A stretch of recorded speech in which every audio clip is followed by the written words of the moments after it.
Hi, welcome to another episode of Coffee and Codeless. And I've got my coffee in hand, and I've got a friend here that we're going to introduce in a second to come join us. So Harry Pickett, is CIO at Cooperators Group, and Harry, you're going to have to not just give your background, but in the insurance world, we all know Cooperators Group. We know the powerhouse and the financial institution, and what you're going to have to give a little background about what it is for those who are not in the insurance world or wealth management space, but. And again, like these episodes, Harry, are for bringing leaders like you together and sharing your experience and what you've been through and your journey, and we'll talk more about that. But Harry, if you can, for the audience, just give your intro, give your story. We'd love to hear. Okay, thanks, Gary. I have a very diverse background. I've been in technology now for the better part of probably 30 plus years. I've had probably three distinct experiences. One, I've been a consumer of services when I was, when I say financial services, by the way, it's probably, I've worked in three of the large five banks in Canada, one of the larger insurance companies of the big three that live here, if you will, or that exist here. So pretty deep experience. And when I say a consumer of services, I've got a chance to see how organizations like Uncork deliver value to the customers and from from a competitive advantage perspective, and heard all the different storylines. So I've had, I guess you could say, in some ways, I've drank the Kool-Aid and actually had a chance to taste that, to assess it.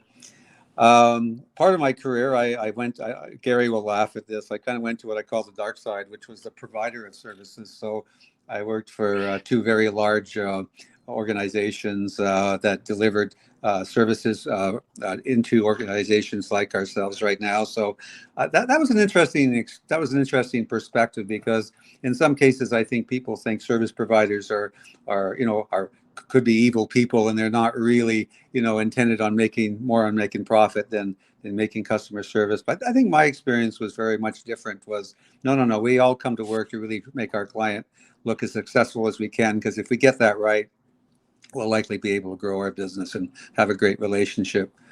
And the third That kind of explains pillar. the empathy that we've got to get. Like that gave you and the word dark side. I use that, of course, all the time. It's like when I left the CIO world to the vendor side. It's like I entered the dark side, and I love that storyline. I didn't realize that, Harry. So you were on the dark side with us, which Yeah, is yeah. that gives you, yeah. And it's in large, like one contract was $110 million a year under services, and we had to principally stand up every month and defend why we were billing that kind of money to, and why we earned it, if you will. So very much around everything around contract governance and delivery. But it's interesting, Gary. You can have all the SLAs in the world.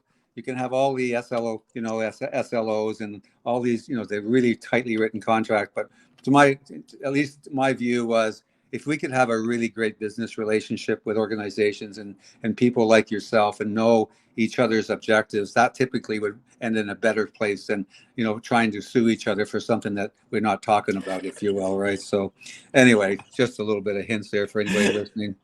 And then the last piece was a pillar called consulting of service delivery. So I worked for two of the big four in Canada to help clients actually, either consume services, buy services, that type of thing. So when I came to New York, I was actually triangulating on all three of those experiences when I was talking to yourself and your extremely talented management team about, so who are these people? What do they do? And what's their handle in life, and that sort of thing. And obviously that resulted in a very good visit, and subsequently, I guess, my being a part of your show today. So anyway, I a couple appreciate it. of And for those just expanding there, Harry, like, yeah. and it was why I wanted you on this was the so you brought your whole leadership team to us. And like even the journey itself from Canada to us shows a partnership. And what I learned as a CIO was like it's an investment you're making in that relationship. And there's going to be those. So sometimes it'll work amazing, sometimes it'll be bumps, but it's working through those to the end state where the nirvana is. That's where success is. And I've seen that myself. And Oh yeah. that's what I heard from you. That was the commitment and devotion from both parties, my team and your team's leadership team, which they're both incredible. And just seeing that path to say, like, we've done amazing work and we're going to do amazing work, and there's going to be bumps, but we're going to get through those bumps and go through it. And just like that's the storyline, which people think like it's such an easy way. Oh, you deliver software, even in without language. Software is it's a process. It's Hmm. requirements, testing. It's all of the things around it. Like such a small percentage of actually software development is code. It's amazing. But thank you, Harry, and that's where I said you got to come on. You got to share that, and Yeah. thank you for joining us I here. have to admit, though, when I first showed up, I was a little skeptical because Hashmat, who I work very closely with, he's I think he has the religion of codeless and low code and no code, and so I'm thinking here's a young executive trying to sell me on something new ideas, and of course, if you look at your grassroots and you say, well, is all this possible? Is this all? Does this really make sense, sort of thing? So there's always that kind of doubt thing in your mind, and when we came to New York. I felt, sitting down, not, I mean, the way you choreographed the meeting, you had some of your, your trusted people in the meeting that you do business with. And you kind of get a sense that, hey, this is more real than you think it is. Because one of the things that I've always thought in my career, you got to constantly kind of reinvent yourself, right? Because you got to get so what actually is the art of possible? And the world typically is built on change resistors and change enablers. I'd like to think I'm on the latter part of a change enabler, if you will. So since that conversation that we've had, we've actually been looking, bringing that back, not just looking at what the stuff that we're doing within cooperators within Duo and HashMat, but we're also looking at a broader what I would call opportunity within the company itself to see how could this work in perhaps more traditional software development environments that we typically develop and support today. That's it's amazing. Like that was what I had heard was the belief in the codeless vision. Like there's a vision that we could create together of where we're Hmm. going. But as you said, there are those CIOs who the resistors. I like the way you use the word resistors versus capacitors in some cases, but resistors to change instead of the capacity to do the change and the ability to do it. And it was clear that you're a driver. That was what it was amazing to see. Yeah. Yeah, Hashmat's been an amazing partner in your team. And to me, like Harry, like the phrase "leaders create leaders" is something I truly believe in. Like that's the so, like to me, it's amazing to see how everyone steps up and drives change, which is a great place to be. Tell me from your what was on the dark side of the house. So, $120 million contract, and you're defending every dollar, of course, and going through this. I'm assuming you built empathy for the CIO. You built, I like what you said. It's a value-based business Hmm. and services. What else have you learned? What would you say was like maybe someone who's let's go to the dark side. Someone who's watching this, who's on the dark side as us, and Yeah. they want to work with a partner. How do they do that? How did you succeed? Well, I think one of the first things we did is we had to establish a relationship, what I would call like a two in a box relationship with individuals like yourself, and we would structure that, Gary, from the top of the house down to the people who actually deliver the services, because organizations get motivated different ways to make things successful. Some organizations could actually be resentful that they're bringing somebody like your organization in place because they see it as a threat, right? It's a threat Yeah, to their jobs. It's a threat to the way they do business. It's a threat to their livelihood. And I think that and getting through that. So sometimes in the meeting, you're not sure who's on what side of the conversation here. And one of the things I think you're seeing a big shift in the industry, particularly, and maybe because of people's, it's just difficult to make. It's becoming more difficult to make money, right? So you have to look at different ways of doing it, and certainly, when you walked us through your journey from how you challenged, I think when you said you were at MetLife and you were drinking the Kool-Aid of all the stuff that was being presented to you, and then say, okay, now you sat back and said, hey, is there a different way to do this? Is there a different approach here? And the answer, I think, is yes. But then the yes might have been the easy part. The hard part would be, how do you make it a reality? So, even today, I see, as far as if people want to embrace the idea and give it a little bit of time, because it's not, because patience isn't people's strongest virtue. Sometimes they want to see immediate results, and you have to. I think I don't know if you've used the word experiment, but you have to experiment a little bit with what's working, what's not working, figure out where you see the opportunities. And one of the things, understanding the strengths of each other's organizations to know what can we bring to the table to advance the agenda, and what can your people do, and how do we complement each other? Because in lots of cases, your organization, although has pretty deep experience, likely in insurance and other industries, we know our business the best. So how do you create that relationship so that both parties have credibility when they're talking to each other? And that requires, I know when I was on the, if you want to call it the dark side, the services side, I did a lot of homework trying to understand what was who am I talking to? What are their pain points? Well, how can we think and not present solutions that are not our core? Because I think that's the other thing I thought you framed quite well when we chatted. This is what I'm good at. This is what I'm not really that good at. Let's focus within those boundaries, and you're likely to get a better result versus, I can do everything. Just ask me what you want me to do and I'll do it for you, sort of thing, right? I love it, Harry. Like that's by the way, if every CIO in every corporation had your background and beliefs, like the industry would be in a different state.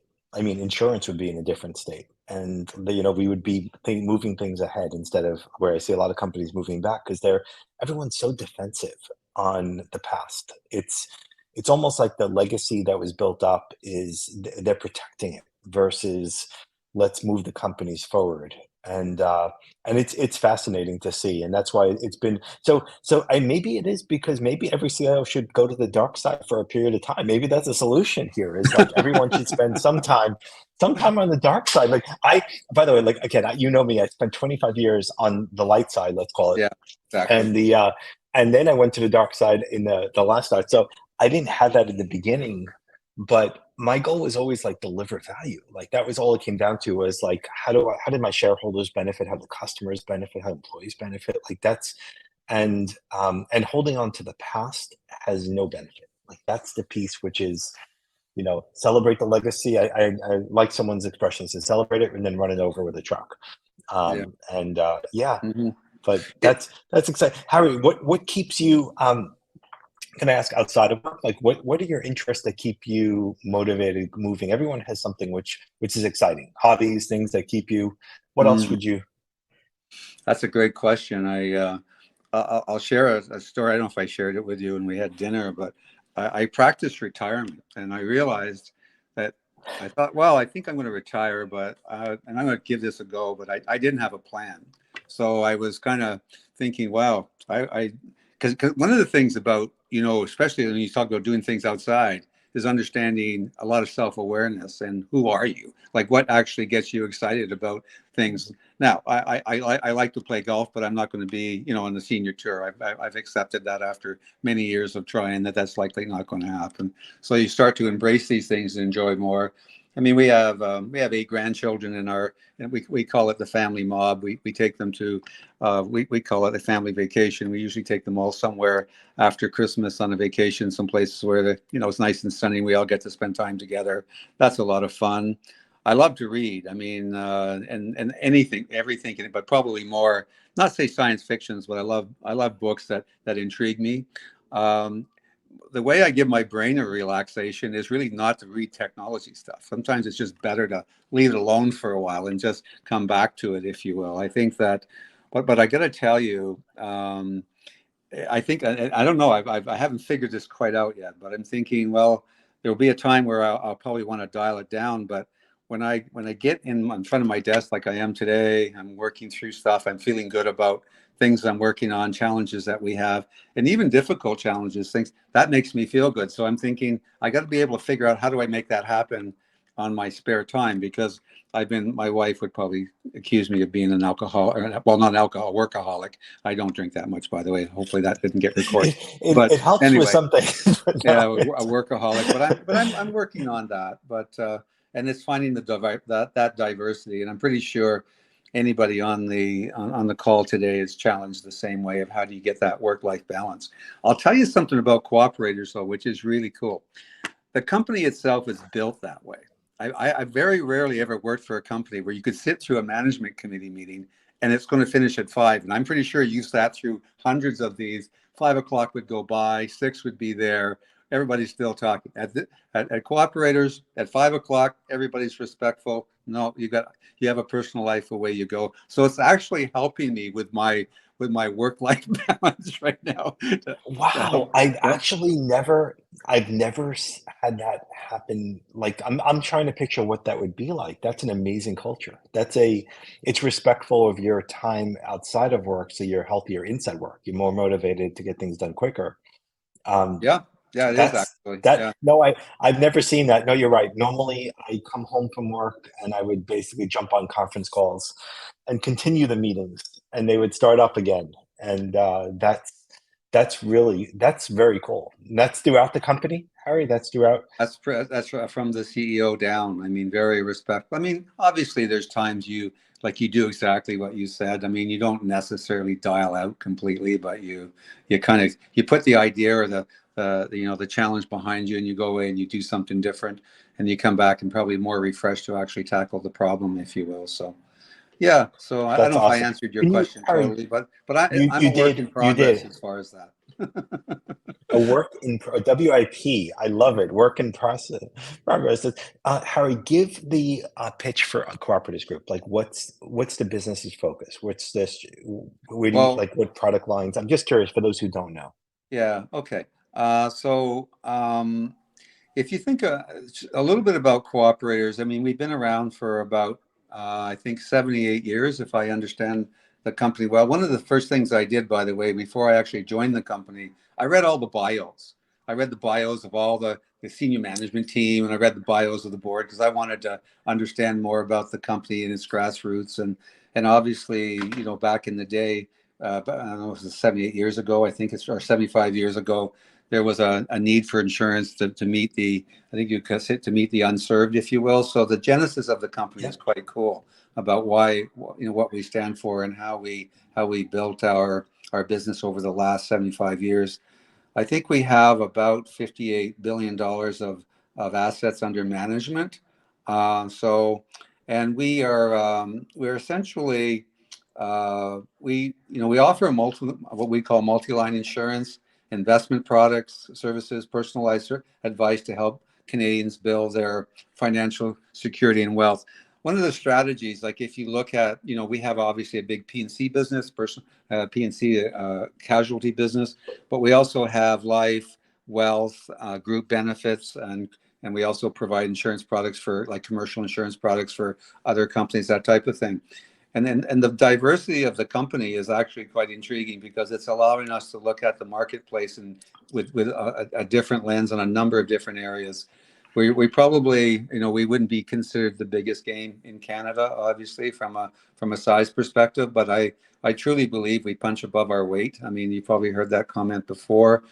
For some companies, I mean, we're very big in, we're very active in carbon, what we would call carbon neutrality and equivalency. I mean, we have a lot of our investments are focused on companies that are based on green companies and what we're doing. So we're really, if you will, trying to be not just a good corporate citizen, but be a good international example of what companies can do to help move the dial on some pretty serious, what I would call climate issues and that type of thing. And we have a lot of focus on that. Um, and the journey the tech journey we've been on has been really interesting. So we just completed what we would say a 4-year strategy, and I think I wasn't here then, Gary. The management team commendably looked at, hey, where are we in the marketplace, and what do we need to start thinking about in order to move forward in the future? And obviously, having a good digital capability was one of the pieces of that puzzle. We also, also using cloud services. We're, by the way, I didn't realize this until my infrastructure guy told me this the other day, but we're 95% in the cloud right now. We're totally off Wow. the mainframe, so we're not codependent on. So we're actually consuming services as a consumption model. And we've been able to and we've been addressing a huge amount of technology debt. And so I mean, getting off the mainframe was a big piece of that puzzle. but also we stood up what we call Quote and Buy, which was a digital application in the fall of last year. We're moving rec vehicles into the same capability. So there's a whole digital strategy that we're working our way through.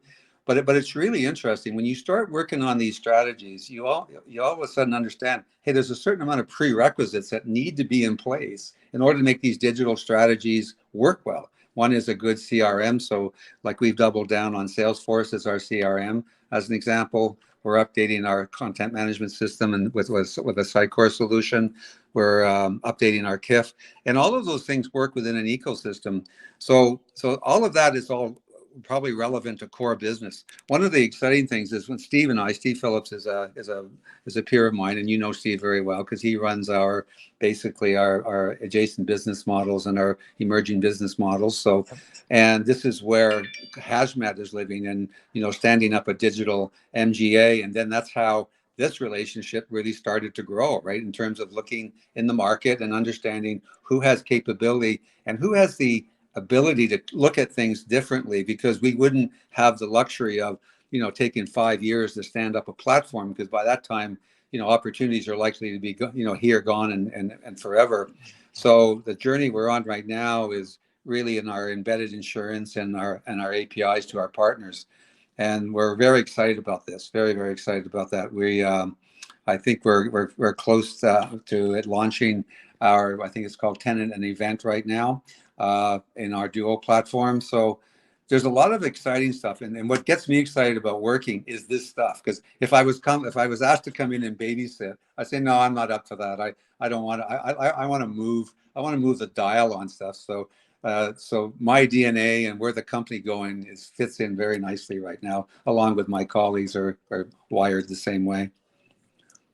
So Harry, like on one hand, like 95%, I'm shocked because most banks and even the ones that have like 50,000 engineers are like at 10, 20%, the best of cloud migration. Like that's, and shutting down the mainframe. Like on the other hand, it aligns to what you're saying, which is a company focus, understanding who they are, what the company is focusing on, and then what you want to be good at and what others should be good at as a service. As you're saying, you're using the word service, and it's what cloud is. I mean, cloud, Mm-hmm. anyone defending a data center that isn't like nanosecond trading to the New York Stock Exchange, you're defending something which someone else is doing already better than you can, in my mind. And like use the service, figure out how to and so it And is a it's it. cultural aspect. Oh, it Yeah. absolutely is. And the cool part about it is it doesn't allow your technology debt to creep back up on you, because you got to consume software releases. You got to be at least at N-1, N-2. So it actually introduces a discipline for the organization itself to remain current and to stay on top of what, I mean, because obviously the R&D dollars that not only you invest, but your competitors invest, you get the best of doing that if you can move toward that environment and enjoy that type of not just and not necessarily have the deep pockets to do it all on your own, if you will, particularly if and I, having I, a great I business love it. relationship is amazing too, because then you can help influence the roadmap, the product roadmap, what gets done and what doesn't get done. As you know, I mean, Guidewire is probably a good example of a service provider or a software provider that we use for our P&C platforms for billing and claim center and yeah. It's amazing. And Harry, just this was incredible. I just thank you for joining. I would just ask, what's one piece of advice you would leave the audience with? Anything that you could throw out that you haven't said already that would be most important to you, or even fun, whatever that might be. Well, be curious. That's what I would say. And try to manage your skepticism. If you think that there's maybe more gold in those hills than you think they are. Certainly, our relationship was built from, first of all, I was curious, and then there was a bit of an embracement to say, hey, something, there is something here, because if you look at the capabilities, and if you and I know I know we're not fully through the journey yet. Like we're optimistic, but we are very optimistic that we're on the right strategy, and that makes us feel good. So if you maintain your curiousness, and you also and by the way, don't underestimate the change, because I talked a little bit about that. Like there is, I Yes. mean, whether you plug Uncork into your ecosystem or whatever you're doing, there's most of the big organization ecosystems are complex, and you got to consider that too. So don't fall too love with the solution until you understand the whole strategy, if you will, to make it work. That would be my advice. I love it. That's Harry. Thank you again for joining us. This was incredible, and I know everyone appreciated that. And it's thank you for being an amazing partner and friend. And Okay, great. thank you again. Till next time, everyone. Thank you again. Have a good day. Take All care. right, take care. Bye Bye bye. bye.